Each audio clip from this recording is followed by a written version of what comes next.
all. In today's video, we are going to discuss a famous novel written by Toni Morrison, that is The Bluest Eye. Published in 1970, The Bluest Eye came about at a critical moment in the history of American civil rights. So let us start. Morrison began Pecola's story, who is the protagonist of this novel, as a short piece in 1962. It became a novel in progress by 1965. It was written, as one can see from the dates, during the years of some of the most dynamic and turbulent transformations of Afro-American life. One of those transformations was a new recognition of Black American beauty. After centuries of coveting white dolls and decades of longing to look like Caucasian Hollywood stars, Black Americans began to argue for a new standard of beauty. This new standard was meant to be racially inclusive, allowing blacks to see black as beautiful, but the need to argue for this new standard reveals how firmly the white standard of beauty was entrenched. In a new afterword to the novel's 1993 reprint, Morrison says that she got the idea for The Bluest Eye in part from an elementary school classmate. The girl whose wish for the eyes of a white girl revealed her contempt of her own racial identity, raised troubling questions about beauty and oppression. As an emerging writer, she remembered the girl and became interested in the mechanics of feelings of inferiority originating in an outside gaze. Pecola's tragedy was not meant to be typical, but by showing societal and situational forces working against an extremely vulnerable little girl, Morrison hoped to get at a truth about those societal forces. The novel also set up many of the issues with which Morrison has been concerned ever since. The style is fragmentary, a kind of democratic narrative in which many narrative voices are privileged to speak. Morrison has used variations of this system in other novels, favoring this strategy as a way to look at a story from many angles without giving too much control to one voice. And Morrison's concern with oral Black American traditions is apparent from the very first lines of Claudia's prelude. Some of the major characters of this novel include Claudia McTeer. Claudia is the first-person narrator of the first section in each of the 4 units. Claudia is 9 years old, extremely bright, and comes from a loving family that owns their own house. She is warm-hearted and sensitive, but she is also angered by injustice and instinctively feels threatened by the standards of beauty that glorify Shirley Temple while ignoring black children. As a narrator, she fluctuates between an adult voice and a child's without problems. Then Pecola Breedlove. Pecola is 12 years old. Her family lives in a converted storefront. She is considered ugly and is emotionally and socially awkward. She prays for blue eyes because she knows from images in movies and on candy wrappers that to have blue eyes is to be loved. She is raped by her father Choli in the spring and becomes pregnant. Her baby comes too early and dies. Terrified of her parents, she is not free to run away from home as Sammy does. Either during the pregnancy or after the miscarriage, Pecola goes mad, manufacturing an imaginary friend who becomes her only conversation partner. Next one is Freda McTeer. Freda is Claudia's sister, age 11. Freda makes important decisions at several places in the novel, and she is the clear leader of the McTeer sisters. Like her sister, she is sensitive and concerned about Pecola and is willing to stand up for herself and others. She is the more fearless of the 2 girls. Next one is Pauline Breedlove. Pauline is the mother of Sammy and Pecola. She has a lame foot and a missing front tooth. She is harsh and abusive to her children. She lavishes her love on the Fishers, her generous white employers, while her own family falls apart. She and Choli battle constantly. Although once she loved to have nicer things and romantic love, she settles into surviving through her work and being a martyr by staying with Choli. She is religious in a vindictive and vengeful way, hoping that the Lord will help her in her war against Choli. Next one is Choli Breedlove. Choli is a violent drunk and unfaithful husband and an abusive father. Choli was humiliated by white hunters when a young boy, and the shame struck with him. Abandoned by both of his parents, he has no concept of parenting. He rapes Pecola, skipping town when she becomes pregnant.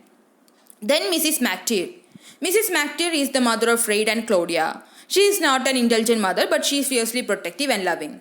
Her word is law with the 2 girls. At several points, the girls attempt to decide what to do based on literal interpretations of things Mrs. McTeer has said. Then Mr. McTeer.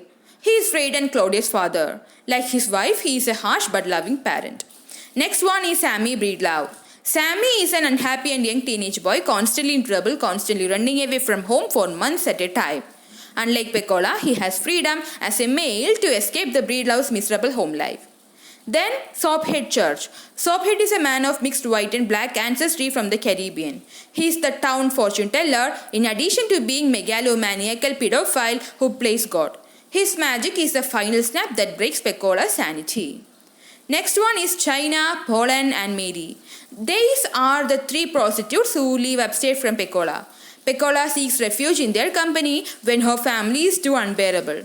All three women are long past their prime, but Mary is the most despised by Mrs. McTeer and the most feared by Fred and Claudia. Their names are heavily symbolic as all three refer to countries which are occupied or facing invasion by fascist armies in 1939. Next, let us move on to the plot of this novel.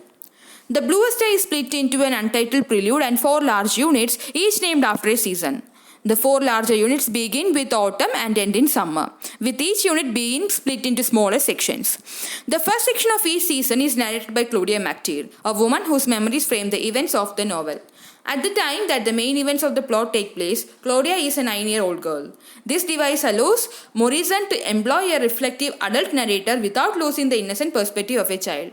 Claudia McTeer lives with her parents and her sister in the humble McTeer family house in Lorain, Ohio.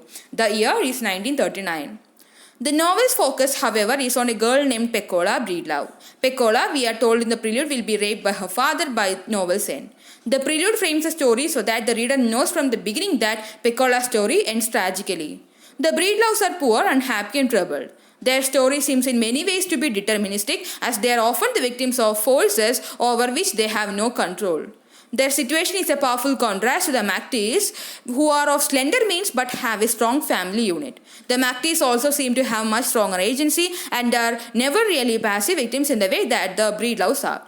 When Claudia is not narrating, a third-person narrator takes her place. The narrative style, even in third person, is one of great psychological intimacy.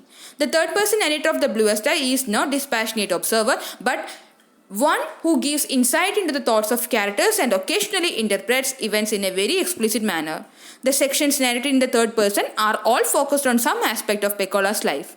The sections explore either a family member or a specific significant event. These sections have headings taken from a reading primer's Dick and Jane story. The use of the primer is a biting comment on the distance between Pecola's life and the pink-skinned bourgeois world in the Dick and Jane story. Each heading is a clean, straightforward matchup. The section about Pecola's house is headed by a Dick and Jane sentence about their house. The section about Pauline is prefaced by a Dick and Jane sentence about their mother, etc.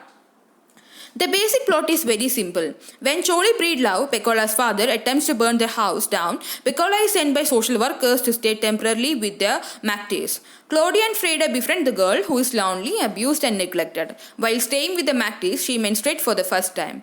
Her first period, as the reader must consider it, becomes an upsetting event. It makes it possible for her to be impregnated later by her own father. Pecola Breedlove goes back to live with her family, and we see aspects of her life depicted one section at a time. The Breedlove home is a converted storefront, cold and in disrepair. Pauline and Charlie Breedlove fight incessantly, and with terrifying ferocity, their battles always end up being physical, and her brother Sammy runs away from home constantly. The Breedlove's name is suggestive and ironic. Love is exactly what the family lacks, and certainly they are unable to generate more of it, as suggested by the word breed. Instead, breed becomes an ominous reference to what Charlie ends up doing with his own daughter. Pauline is an unhappy woman who takes refuge in the wrathful and unforgiving aspects of Christianity. She lavishes her love on the white family for whom she works, while her own family lives in squalor. Charlie is an angry and irresponsible man, violent, cruel and uncontrollable. All of the Breedloves are considered ugly, although part of the novel's work is to question and deconstruct what that ugliness really means. To get away from her parents and to pass the hours, Pecola spends a great deal of time with the wolves who live upstairs. China, Poland and Mary tolerate her presence without providing any deep love for the girl. Pecola is obsessed, we learn, with blue eyes. She prays for them constantly and is convinced that by making her beautiful, the blue eyes would change her life. From Pecola's wish and from many other events in the novel, it becomes clear that most of the people in Lorraine's black community consider whiteness beautiful and blackness ugly. The novel has many characters who long to look white, and also has several characters of mixed ancestry who emulate whites and try to suppress all things in themselves that might be African. Soaphead Church's Anglophile family and Geraldine are examples of this kind of black person. The MacTair family goes through their own small dramas as Freda and Claudia deal with stuck-up schoolmates and the lecturer's border. Consistently, the MacTair family is able to insulate the girls from harm. When their border, a man named Mr. Henry makes an indecent pass at 11-year-old Freda, Mr. and Mrs. MacTair react with force, protecting their daughter violently and without any doubt of her innocence. In contrast, in the Breedlove family, the sexual threat comes not from outside the family unit but from within. One Saturday in spring, Charlie rapes Pecola. He rapes her a second time soon afterward. Pecola then becomes pregnant with her father's child. Miserable and desperate, Pecola believes more than ever that Blue Eyes would change her life. She goes to a pedophilic fortune teller named Soaphead Church to ask for Blue Eyes. Soaphead Church decides that he can use her for a small task, and so he uses an unwitting Pecola to kill a dog that he hates. She completes the task, which she believes will be like a transformative spell. The dog dies in a gruesome manner and Pecola runs away in terror. The next time we see Pecola, she has lost her mind. She spends all of her time talking to a new friend. He or she is an imaginary friend who is now the only person with whom Pecola speaks. The topic of conversation is most frequently the blueness of Pecola's eyes. Pecola spends the rest of her life as a mad woman. The title of the novel provides some interesting insights about standards of beauty. Morrison is interested in showing the illusory nature of the social construction of beauty, which is created in part by the imaginary world of advertising billboards and movie stars.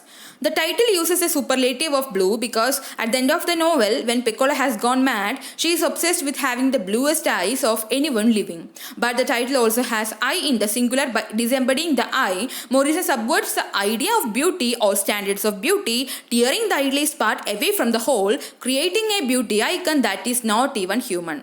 Morrison, by employing multiple narrators, is trying to make sure that no single voice becomes authoritative. The gossiping woman becomes narrator in their own right, relaying critical information and advancing the story at key points.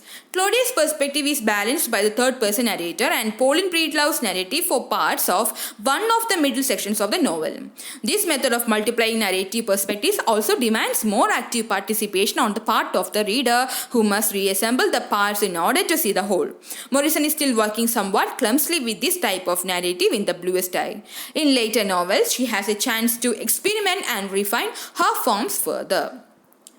Important themes dealt in this novel include poverty, beauty, female sexuality, violence, colorism, and racial self-loathing. So that's all. Hope you got an idea about this work. So guys, please don't forget to like, share, and subscribe our channel. Thank you.